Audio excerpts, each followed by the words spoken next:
Bismillahirrahmanirrahim. Salam əziz izləyicilər, hər vaxtınız xeyirli, uğurlu olsun.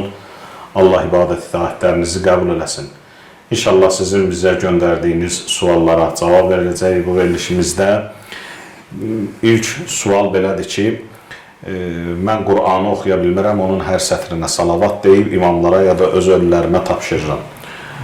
Bunun eybi yoxdur, amma Quran qiraəti deyəndə Quranı üzündən oxumağa deyirlər.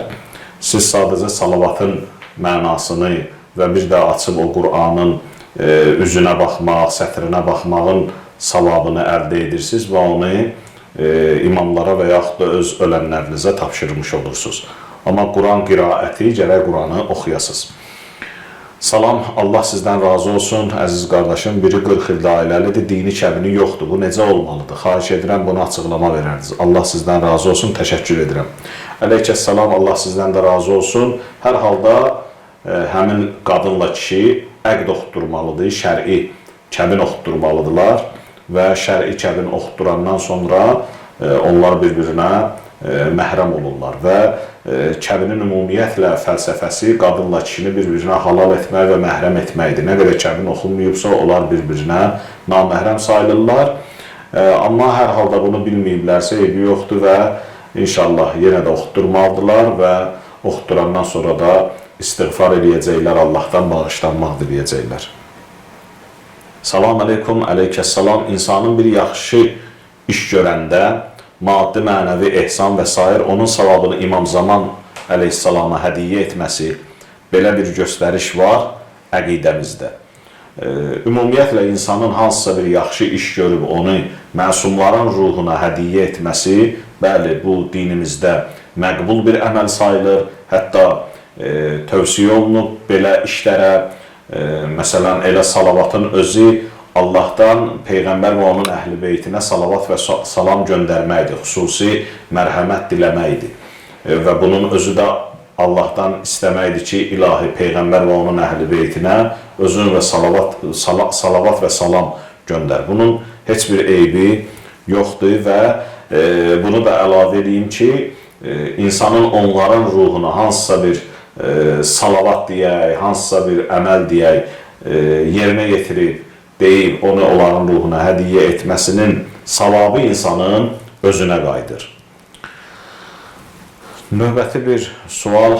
Salam aleykum, aleykəssalam. Mənim sualım belədir ki, Şiə əqidəsində qadının ailə qurduğu həyat yoldaşının soyadını götürməsinə münasibət necədir?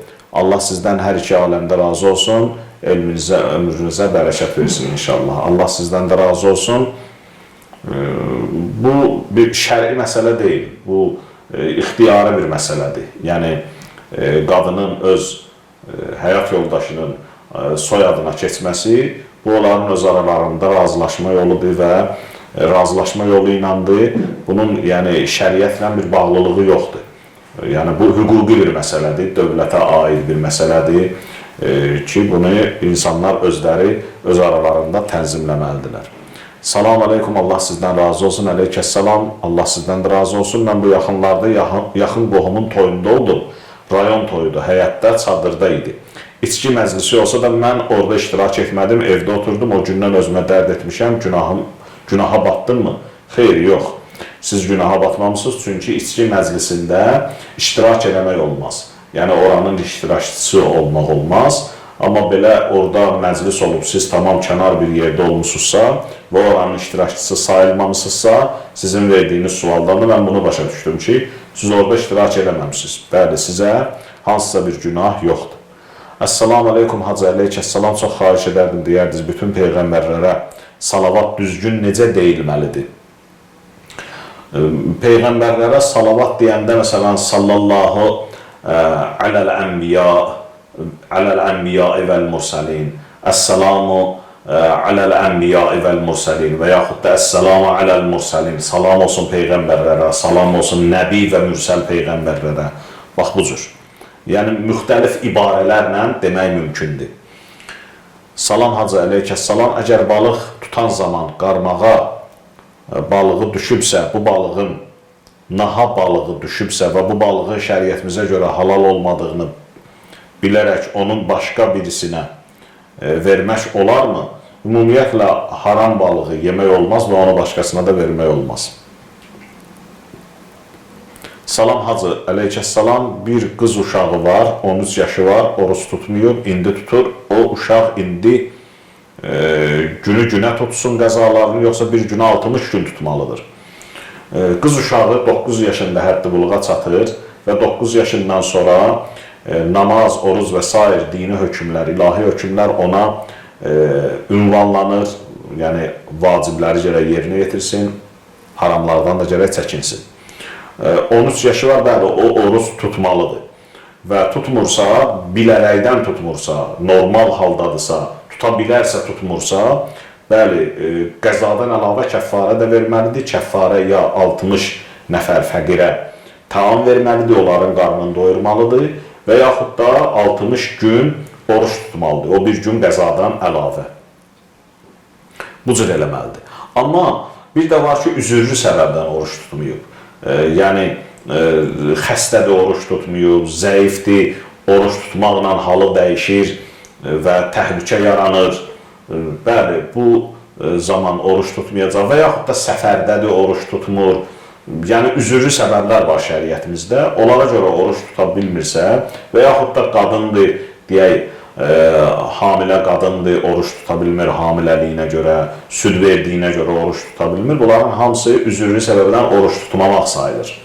Və siz burada, mən ətraflı biraz danışdım sualın cavabında, amma 13 yaşında tutmayıbsa, o mənə elə gəlir ki, 13 yaşında tutmaq imkanı var və tutmalıdır. Çalışsın, tutsun. Əgər tutmursa, bu bilərəkdən tutmamaq sayılır ki, dediyim kəffarə gəlir boynuna. Amma üzürlü səbəbdən tuta bilməyibsə, onun Ramazandan sonra, gələn Ramazana qədər qəzalarını tutacaq və tuta bilmirsə, hər gün üçün bir müddət taam verəcək, yəni fidyə deyirlər ona. Minimum 750 qramdan ibarət olan düyü, un və yaxud da xurma, çörək bunlardan alıb fəqirə verəcək. Salam aleykum, əleyhissalam. İnsan öz talağını özü oxuyub kəbini poza bilərmi? Bunun xüsusi duası varmı? Bəli, bunun heç bir eybi yoxdur, insan özü eləyə bilər. Sadəcə başqa şərtləri var. Siz dua deyirsiniz, dua deyil, orada təlaq cümləsi var. Qadına deyir, ənti taliq, yəni sən azadsan. Bunu deyir, amma şərtlər yerində olmalıdır da. O şərtləri mən də burada sizin sualınızda olar yoxdur deyə demirəm. Salam Hacı, sizə 2 sualım var. Əleyhissalam, birinci sualım, haram pulla hansısa bir texnika alsam, məsəl üçün maşın alsam, həmən maşınla taksili etsəm, ondan qazandığım pulda haramdır, yoxsa yox? Əlbəttə, siz elə bir sərmayənizi haramın üstündə qurmusunuz, qazancınız da haram sayılacaq. Ona görə gərək o haram pulu müəyyən yollarla var ki, onlarla halal eləyəsiniz. Əgər haram pul, məsələn, kiminsə haqqıdırsa ondan razılıq alasınız və yaxud da, məsələn, başqa məqamlarda fəqihə müraciət eləyəsiniz, müctehidə müraciət eləyəsiniz ki, onun vasitəsilə, yəni o, belə deyək, ola bilər ki, xumsunu çıxartasınız, ola bilər bir başqa qaydalar olsun orada, bəli, ondan sonra o sizə halal ola bilər, amma belə haramdır. İkinci sualım, sosial şəbəkələrdən pul qazanmaq haramdır. Xeyr, haram deyil. Yəni, siz o sosial şəbəkələri istifadə edirsiniz və oradan pul qazanırsınızsa, baxır nə cür istifadə edirsiniz. Əgər orada günah yayırsınızsa, fəsad yayırsınızsa, başqa günahlar yayırsınızsa, bəli. Amma normal sosial şəbəkələrdən istifadə edərək pul qazanırsınızsa, o başqa. Və yaxud da orada qumar oynayırsınızsa, orada haram bir işi icra edirsinizsə, o zaman haramdır. Salam, əleyhissalam, borc alıb qurban kəsmək olar, ətraflı deyərdiniz, zəhmət olmasa. Borc alıb qurban kəsmək, ümumiyyətlə qurbanlıq 2 cürdür. Bir var İsmail qurbanı ki, o müstəhəbdir, ildə bir dəfə. Bir də var niyyət və nəzr qurbanı. Əgər nəzr eləmişsinizsə, artıq o sizə vacib olur və imkanınız yoxdursa, sizə hələ ki, alıb kəsmək vacib olmur. Çünki imkan olandan sonra sizə vacib olacaq. İsmail qurbanında ki, müstəhəbdir, orada pulunuz yoxdursa, borc alıb kəsmək, o da müstəhəbdir, eybi yoxdur. Hətta hədislərdə var ki, o pulu Allah özü zamindir qaytarılmasına. Nəzr qurbanında isə sizin boynunuza imkanınız olandan sonra sizə o qurbanı alıb kəsmək vacib olur. Növbəti bir sual. Mənim oğlum türmədədir, hacı, mənə xums düşürmü? 2 az yaşlı nəvəm və əlil saxlayıram, özüm pensionerəm. Ümumiyyətlə, xums o zaman düşür ki, siz qazanıb xərc edirsiniz, artıq yerdə nə qalıbsa, onun 5-dən biridir. Artıq qalmayıbsa, sizə xums vacib deyil. Xumsu kimə vermək olar? Bir sual da belədir. Xumsu təqlid etdiyiniz müştehidə verməlisiniz. Növbəti bir sual, mənim dayım, mənim qızım üçün məhrəmdir.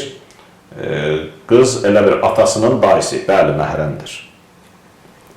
Və sonuncu sual, anası seyyidə olan seyyid sayılır. Bəli, seyyid sayılır, sadəcə ona fəqir olsa xums vermək olmaz. Xums ancaq ata tərəfdən gələn seyyidə verilməlidir. Vəssalamu aleykum və rəhmətullah və bərəkatuhu.